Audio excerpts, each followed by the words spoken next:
bukan dua kata ya, industri dan pedesaan. Nah, kalau kemarin itu sudah faktor-faktor determinan yang ada di pedesaan ya kalau nggak salah. Nah, sekarang kita masuk di bab yang ketiga, yaitu penyakit akibat kerja dan lingkungan di area industri. Nah, kalau sesuai jadwal, maka ini adalah pertemuan terakhir saya untuk mata kuliah Kesmas Pedesaan dan Industri. Jadi di tiga pertemuan terakhir itu nanti akan diisi oleh Bu Nina. Nah, mungkin untuk teman-teman yang selama ini bekerja khususnya di K3, teman-teman pasti sudah familiar ya, pasti sudah tahu banget atau tahu sekali tentang penyakit akibat kerja dan lingkungan di area industri. Nah, nanti di slide ini akan disampaikan tentang pengantar atau pendahuluan, kemudian penyakit akibat lingkungan kerja, dan juga pencegahan dan penanggulangannya. Nah, ini definisi penyakit akibat kerja. Jadi intinya, kalau kita melihat sekilas ya, melihat sekilas dari kalimatnya, penyakit akibat kerja artinya penyakit yang timbul atau penyakit yang terjadi karena atau akibat dari kerja atau pekerjaan atau bekerja. Misal nih,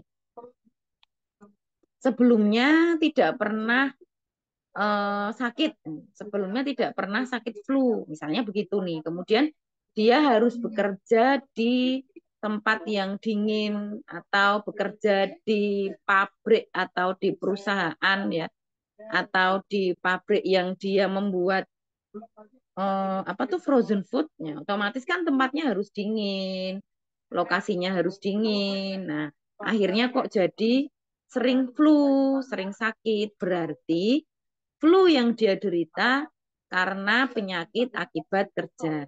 Sama-sama dengan penyakit yang sama, tapi bisa jadi itu diakibatkan oleh faktor lain.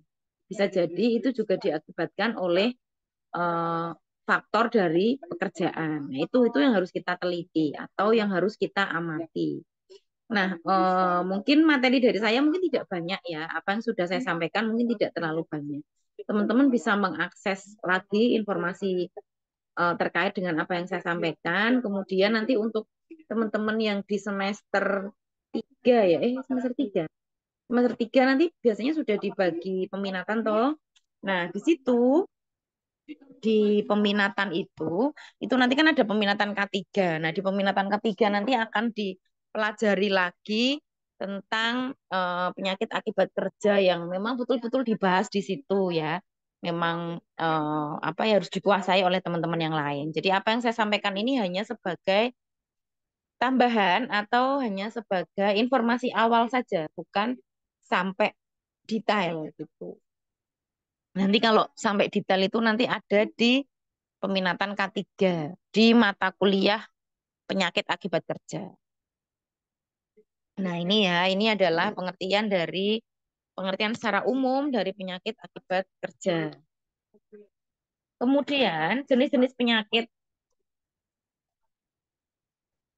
Terdapat berbagai jenis penyakit akibat kerja, antara lain penyakit pernafasan, gangguan otot dan tulang, serta penyakit kulit yang semua dapat berpengaruh pada kualitas hidup pekerja. Nah, kenapa kok penyakit akibat kerja ini perlu kita perhatikan atau harus mendapat perhatian? Karena penyakit akibat kerja ini tentu akan merugikan pekerja dan juga merugikan perusahaan. Di mana ruginya perusahaan? Kalau seorang pegawai sakit, produktivitas kerjanya juga akan menurun, kemudian akan berakibat pada omsetnya atau produksinya seperti itu. Nah, untuk bagi karyawan, jelas ini merugikan ya. Kalau kita sakit kan ya nggak enak toh, namanya orang sakit itu kan nggak enak. Nah, itu juga menjadi alasan kenapa penting untuk kita memperhatikan penyakit akibat kerja. Nah, penyakit akibat kerja ini juga menjadi fenomena gunung es. Artinya, tidak semua perusahaan mau atau bersedia dengan sukarela melaporkan penyakit-penyakit yang ada di perusahaannya. Jadi terkadang itu kesannya tidak ada kejadian, tapi ya, kesannya tidak ada kejadian, tapi ternyata setelah dikulik, wah, lah kok kejadiannya banyak sekali nih, seperti fenomena gunung es. Oke, kemudian kita masuk di pentingnya memahami penyakit akibat kerja. Jadi yang pertama ini dampak terhadap pekerja ya. Memahami penyakit akibat kerja sangat penting karena dapat mengurangi resiko kesehatan, meningkatkan kesejahteraan pekerja, dan menghindari kehilangan produktivitas akibat sakit. Kemudian dampaknya seperti apa nih terhadap perusahaan? Tadi sudah disampaikan juga dampak penyakit akibat kerja terhadap perusahaan. Ini akan menurunkan produktivitas kerja, ya, mengurangi produktivitas, kemudian meningkatkan biaya perawatan, menurunkan moral karyawan. Artinya karyawan itu jadi apa ya, kurang bersemangat gitu seperti itu. Kemudian ini penting untuk diantisipasi. Yang kedua, penyakit akibat lingkungan kerja. Jadi tadi ada penyakit akibat kerja dan penyakit akibat lingkungan kerja. Kalau penyakit akibat kerja ini yang disebabkan eh, oleh pekerjaan. Nah, ini faktor-faktor lingkungan kerja. Ini kan ada faktor kebisingan ya, kebisingan di tempat kerja dapat menyebabkan gangguan pendengaran. Kemudian ada paparan bahan-bahan kimia dan ada lingkungan fisik. Lingkungan fisik, suhu yang terlalu panas atau terlalu dingin, kemudian ventilasi yang tidak memadai, kemudian ergonominya ya, kenyamanan pekerja ini juga dapat menyebabkan peningkatan kelelahan, lelah, cepat lelah.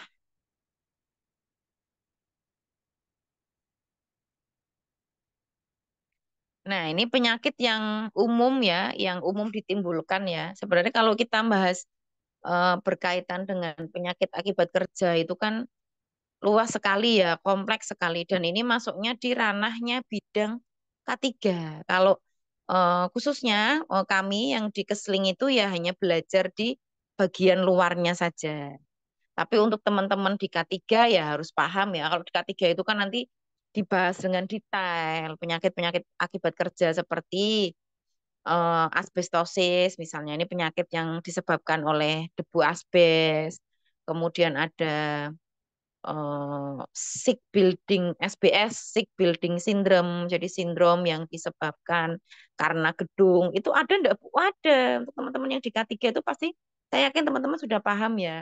Pernah nggak merasa kalau apa kita memasuki sebuah gedung tapi kok kita rasanya nggak nyaman ya. Rasanya gembreges, badannya kok nggak enak, kok nggak nyaman. Nah, ini juga salah satu tanda kalau kita terkena penyakit sick building syndrome. Jadi karena kesalahan desain di gedung atau mungkin apa pengecetan, berkaitan dengan pengecetan itu juga bisa menyebabkan apa menjadi ketidaknyamanan pengunjung. Nah, itu juga nanti akan kita pelajari itu ya, khususnya untuk teman-teman yang dia berada di peminatan K3. Ya, masuk ke sini. Hmm, ada gangguan kulit ya. Paparan bahan kimia tertentu dapat menyebabkan iritasi kulit, dermatitis dan alergi. Kondisi ini sering dialami oleh pekerja di sektor kecantikan dan kesehatan. Nah, oh ya, ini kan sudah pertemuan ketiga ya, teman-teman. Nanti mohon saya diinfo, saya dikabari, nanti teman-teman mau UTS-nya itu di hari apa, di jam berapa ya, nanti untuk mata kuliah eh, kesehatan masyarakat, pedesaan dan industri, juga untuk mata kuliah analisis kesehatan lingkungan.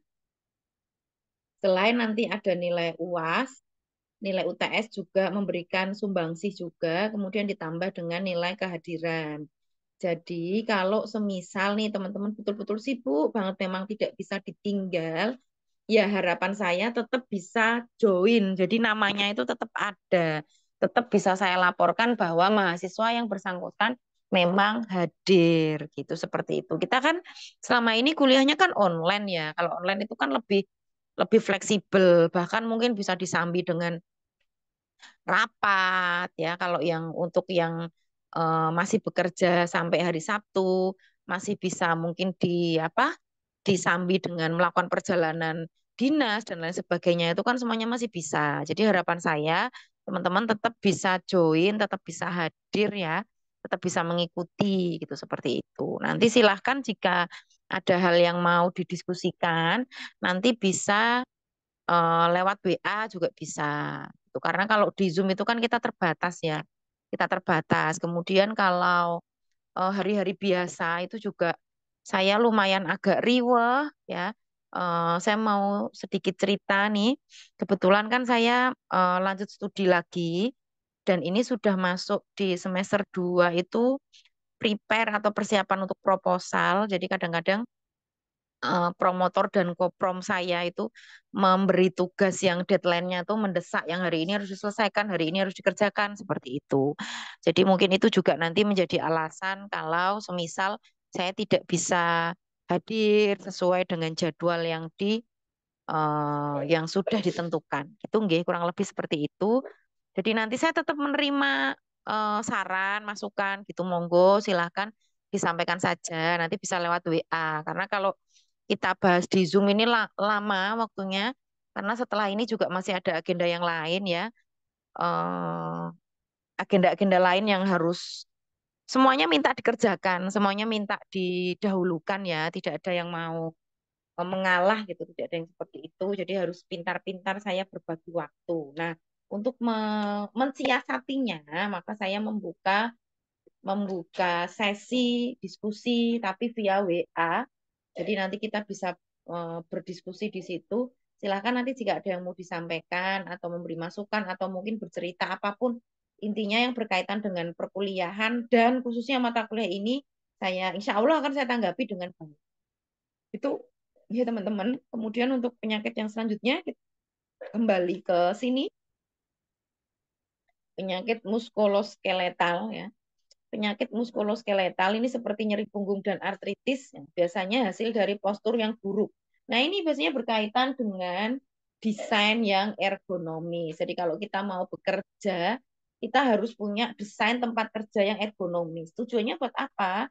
Ya biar kita nyaman. Outputnya apa? Semua itu outputnya adalah pada produktivitas kerja dan itu memberikan apa ya istilahnya keuntungan untuk perusahaan. Kalau misalnya kita tidak produktif, ya ya perusahaan nanti nggak rugi, nggak untung no gitu seperti itu.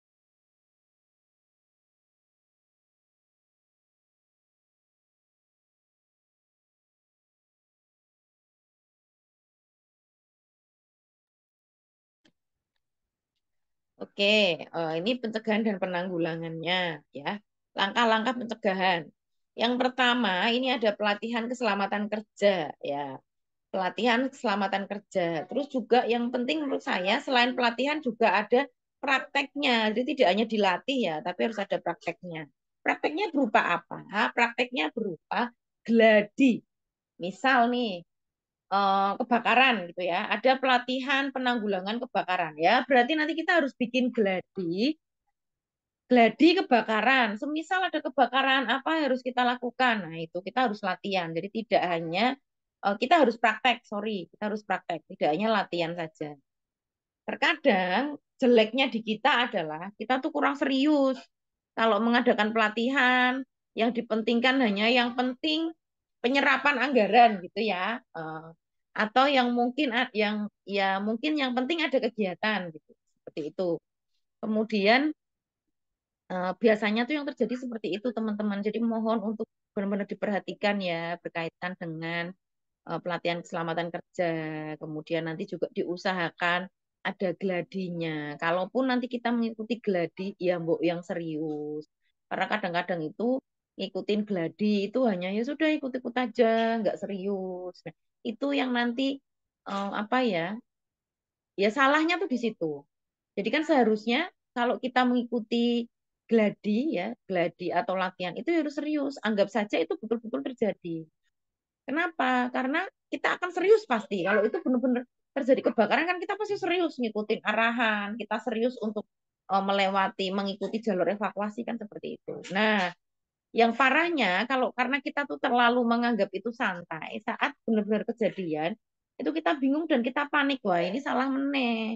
Kalau kita udah panik, ya sudah, semuanya kita tidak akan bisa berpikir dengan baik ya, karena kondisi kita panik.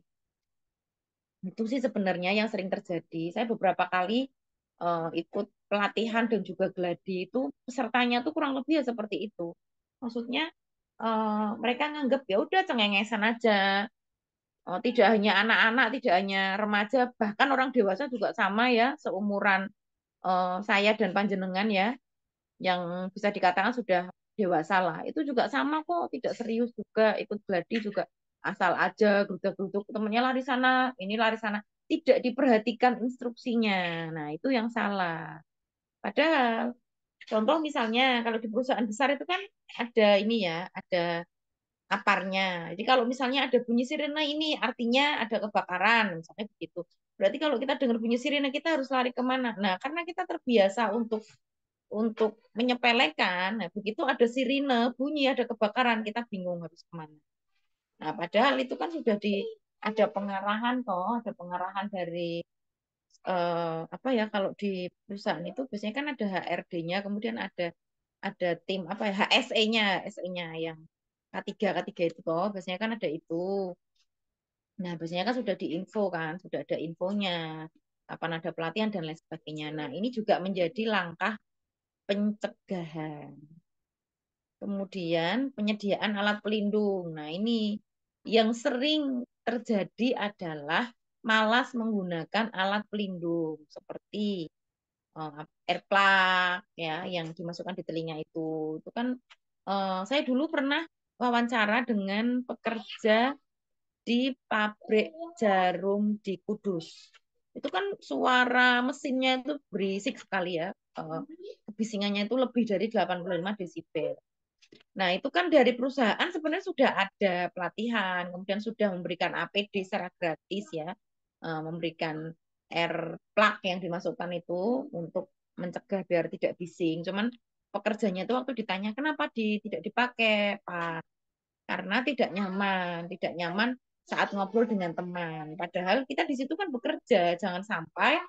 Nah, itu juga salahnya kita. Kadang kita tidak bisa menempatkan kapan kita harus serius dan kapan kita harus guyon. Kalau kita bekerja berhadapan dengan mesin, itu sudah disetting sedemikian rupa, kita harus menggunakan APD sehingga minim untuk ngobrol dengan kanan kiri. Nah, kalau kita ngobrol dengan kanan kiri, wes orang nganggo APD ya, APD-nya udah dilepas. Kemudian asik ngobrol yang kita hadapi mesin ya wes bubar kabeh nanti. Itu biasanya tuh seperti itu. Jadi mohon untuk diperhatikan.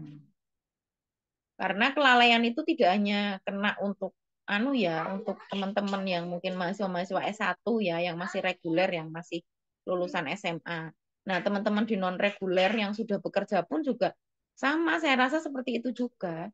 Jadi kalau kita tidak pandai untuk apa ya istilahnya memilah dan memilih ya kapan saya harus bercanda, kapan saya harus memakai APD dan kapan saya harus melepas. Nah, itu juga bahaya nanti. Bisa jadi nanti dicampur adukan jadi nggak karu-karuan. Karena begitu waktu saya dulu praktek di Jarum, di Kudus itu seperti itu. Hampir semua karyawan di bagian manapun di PT Jarum selalu mengatakan tidak nyaman menggunakan APD. Padahal dari perusahaan itu sudah disediakan. Mereka ngikutin pelatihan, ngikutin. Mereka tahu bahayanya jika terpapar dengan kebisingan yang lebih dari 85. Tahu, tapi mereka beranggapan bahwa itu adalah hal yang biasa. Itu seperti itu. Kemudian ini penanganan penyakit akibat kerja ya, pengobatan, rehabilitasi, kemudian monitoring kesehatan kerja. Jadi sebaiknya ada ini apa pemeriksaan kesehatan secara berkala itu dari perusahaan ya, dari perusahaan berkala itu ya monggo perusahaan bisa setahun sekali atau 6 bulan sekali ya biasanya setahun sekali sih kalau untuk di perusahaan-perusahaan besar. Oke, terima kasih. Itu ya materinya tidak banyak. Materinya tidak banyak. Nanti teman-teman bisa mencari sendiri apa informasi yang lain. Nanti bisa didiskusikan dengan saya juga bisa. Oke, saya lanjut untuk pertemuan yang kedua. Ini agak cepat ya, karena saya masih ada tugas yang harus dikerjakan ini. Deadline-nya di minggu ini, padahal ini sudah hari Sabtu. Padahal besok hari Minggu. Jadi harus diselesaikan. Oke, kita masuk di ini. Ini adalah metode dan teknik sampling analisis fisik, kimia, biologi untuk udara. Ya, kemarin kan kita sudah sudah saya kasih apa ya, kita sudah cerita soal sampel-sampel ya, ada sampel udara, ada makanan, ada air. Nah, ini metode dan teknik samplingnya kalau kita mau uji kualitas udara. Ini ya, ini titik samplingnya. Sampel ini sebagian dari populasi dan harus mewakili populasi ya. Intinya, sampel yang baik ini bisa mewakili populasi. Sampel tidak sama dengan jumlah. Artinya, jumlah sampel yang banyak itu juga tidak memberikan kesimpulan kalau sampel itu mewakili populasi.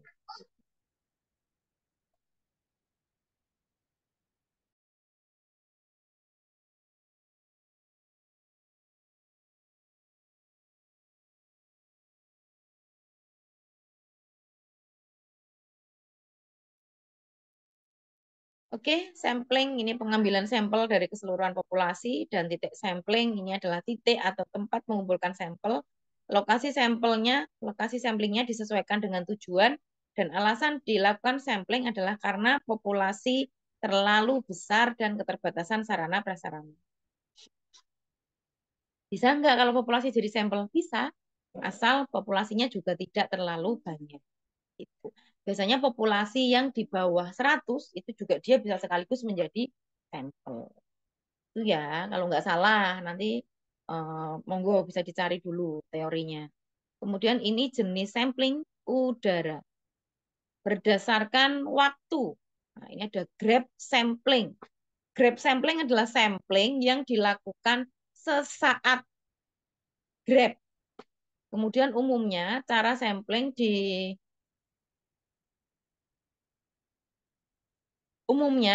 dilakukan untuk memperoleh gambaran pajanan secara umum. Jadi ini biasanya yang dilakukan oleh teman-teman mahasiswa ya yang melakukan penelitian. Itu mereka pelatihannya ya saat itu juga, di saat itu. Kemudian ada short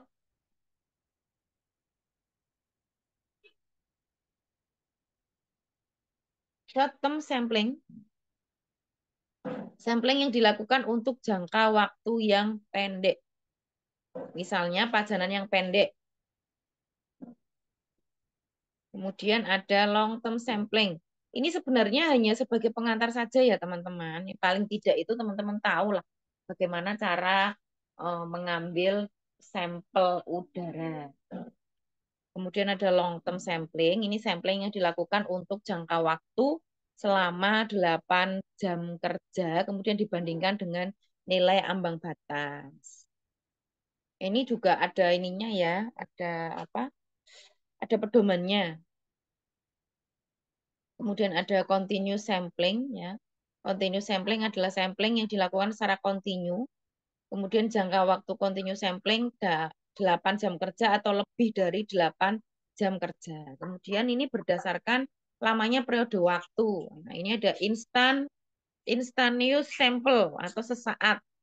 Instantaneous sample atau sesaat contohnya adalah grab sampel tadi yang kita ngambil sampelnya sesaat. Kemudian peralatan yang digunakan adalah vacuum thinner, indikator tube, dan sampling bag.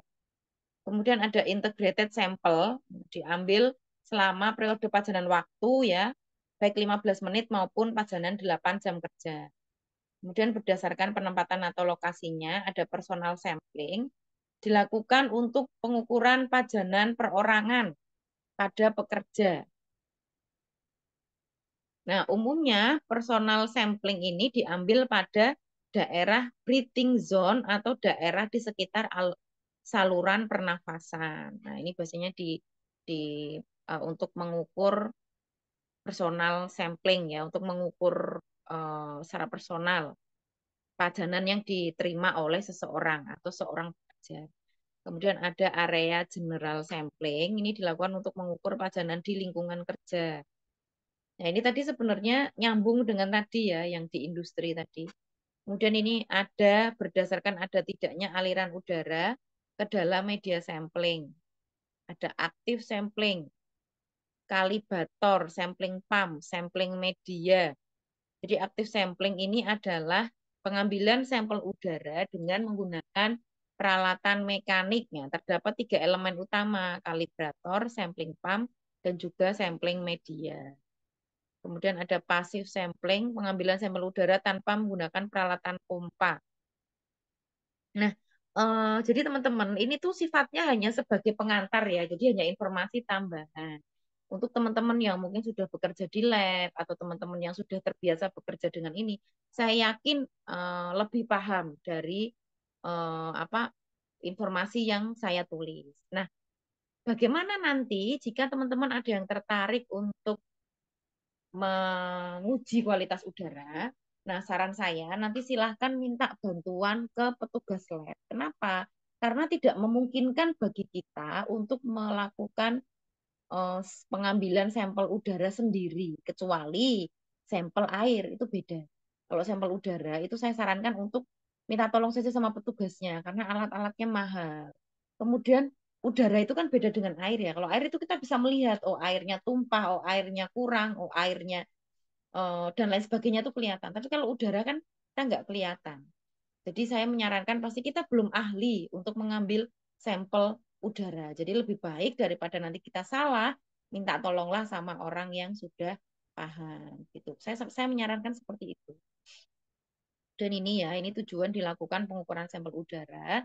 Ini untuk memastikan kualitas udara, memantau standar yang ditetapkan, menyokong aktivitas pematuhan dan tindakan pihak berkuasa, kemudian mendokumentasikan satu kemajuan pengawalan terhadap undang-undang. Jadi tujuannya itu ya tadi memastikan kualitas udara, kemudian eh, mendukung peraturan dari pemerintah, kemudian mendokumentasikan ya.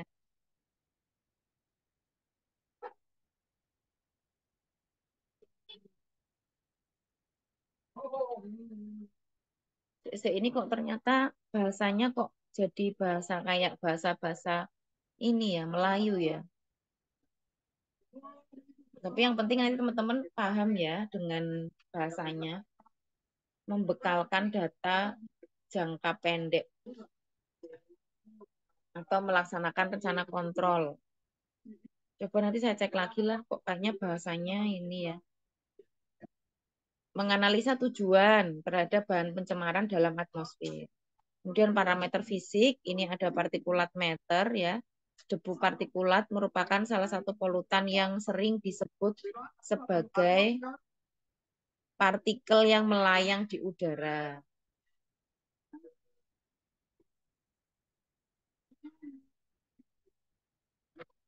Sebentar, kok ini kayaknya. Gini saja ya teman-teman, ini mungkin ya mohon maaf sebelumnya karena kesibukan saya, terus kemudian ya ada terjadi kesalahan pengetikan dan lain sebagainya. Jadi nanti mungkin kalau ada bahasa yang sekiranya kurang dipahami, nanti bisa ditanyakan ya, ditanyakan ke saya untuk bahasa yang kurang dipahami. Kadang-kadang kan mungkin tipe seperti itu ya, manusiawi sekali lah menurut saya kalau ada yang salah-salah. Kemudian ini ada tadi parameter fisik ya, ada suhu, kemudian partikulat meter, kemudian ada kelembapan relatif ya, berkaitan dengan kelembapan udara yang ekstrim, ini berkaitan dengan buruknya kualitas udara. relatif humidity atau RH ini juga merupakan salah satu faktor yang mempengaruhi kelangsungan hidup mikroorganisme. Kemudian ini ada pencahayaan.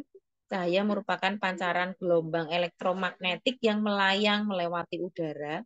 Apabila suatu gedung tingkat iluminasinya tidak memenuhi syarat, maka dapat menyebabkan kelelahan mata. Jadi pernah nggak kita, oh itu, saya ingat di Taman Pintar Jogja. Ya mungkin ada yang pernah ke sana. Di Taman Pintar itu kan ada semacam kayak iluminasi ya. Jadi kayak kayak gambar terus ilusi-ilusi kayak gambar ilusi itu juga kalau kita memperhatikan dengan seksama itu juga menyebabkan kelelahan. Kemudian ada bau. Nah, bau ini jelas ya kalau kita mencium bau yang tidak enak itu juga menjadi eh, menjadi indikasi buruknya kualitas udara. Kemudian ada kecepatan aliran udara. Jadi pergerakan udara yang tinggi ini akan mengakibatkan menurunnya suhu tubuh dan menyebabkan tubuh merasakan suhu yang lebih rendah. Kemudian ini ada kebisingan. Kebisingan itu adalah bunyi yang tidak diinginkan ya. Kemudian parameter kimianya ada karbon dioksida. Nilai ambang batas CO2 yang diperbolehkan menurut OSHA adalah 500 ppm. Jadi pada dasarnya CO2 ini tidak menimbulkan efek kesehatan yang berbahaya apabila berada pada konsentrasi di atas 550. Namun jika berada pada konsentrasi di atas 800, maka CO2 akan mengindikasikan kurangnya udara segar dan buruknya percampuran udara pada area penggunaan gedung. Jadi itu juga menjadi alasan kalau kita berada di sebuah ruangan ya atau di gedung, semakin banyak orang itu juga membuat kita kok semakin sesak rasanya ya, semakin tidak nyaman untuk bernapas. Itu juga menjadi indikasi. Kemudian ada karbon monoksida ini ya, karbon monoksida ini disebut dengan silent killer. Kenapa? Karena karbon monoksida ini tidak berbau, tidak berwarna ya, tiba-tiba langsung menyerang kita dan tiba-tiba kita meninggal.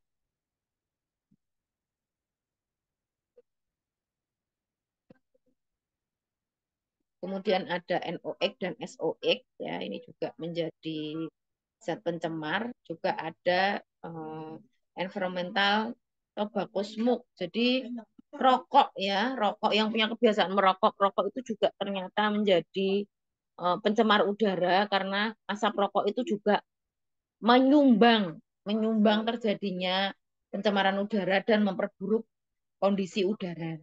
Jadi hati-hati untuk teman-teman yang punya kebiasaan merokok. Ternyata merokok ini juga bisa menyebabkan pencemaran udara. Kemudian ada fibers, ya ini asbestos dan fiberglass dapat berasal dari peralatan yang digunakan dalam perkantoran. Kemudian ada ozon, ya formaldehid digunakan secara besar-besaran dalam proses industri. Kemudian ada parameter biologi, ada jamur, bakteri.